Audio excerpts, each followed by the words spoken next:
All right, everybody, Coach Tim checking with you for week 3 of our winter golf series. This week we are shifting our focus to putting, and I've got 4 tips to help you keep that putting stroke sharp this winter while you're stuck indoors. Tip number 1 is on the putting grip. It's a little bit different than our full swing. In the full swing, we want that grip to sit in our fingers because of the risk conditions that are required to hit an effective golf shot. And the putting stroke, that's a little bit different. We actually want the grip to sit in the lifelines of our hands. That is the gap between our thumb pad and heel pad. It's this valley right here is where we want that to sit. That will help you manage your wrists and your arms better to make an appropriate putting stroke. Now, as far as which grip to choose, a traditional grip, lead hand low, claw, or one of the other vast iterations that are out there, that is up to you, so long as you choose the same one each and every time. We're trying to get really good and really consistent this winter. Now, tip number 2 dives into the setup. We're wanting to make sure we're making high quality repetitions when we shift into the putting motion. So we want to make sure our spacing is appropriate. We want to make sure my eye line is correct. So a putting mirror can help us with that, making sure my eyes are right on top of the ball line or just inside it. If the pressure drifts into my toes or leans back into my heels, I will see my head slide back and forth.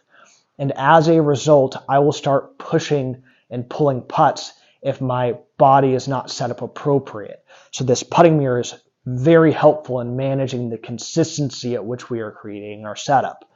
Now, the next 2 tips have to do with the putting stroke itself. I've added one more thing to my putting mirror, and that's a ruler going towards my target hole. And that helps us with club face, making sure through impact of our putting stroke, we are delivering a square club face so we can hit our starting lines. As we know, reading break and starting the ball where it needs to is important to making a good putt. Now, the final tip, tip number 4, is on stroke length. The number 1 error that I see from individuals that come to me for putting lessons is a through stroke that is far too long. That putter head just dragging on out, and as a result, too many individuals struggle with distance control because when we make a putting stroke that is longer through than it is back, the speed at which this putter head travels is inconsistent, and we're unable to control 10 feet versus 15 feet versus 20 feet.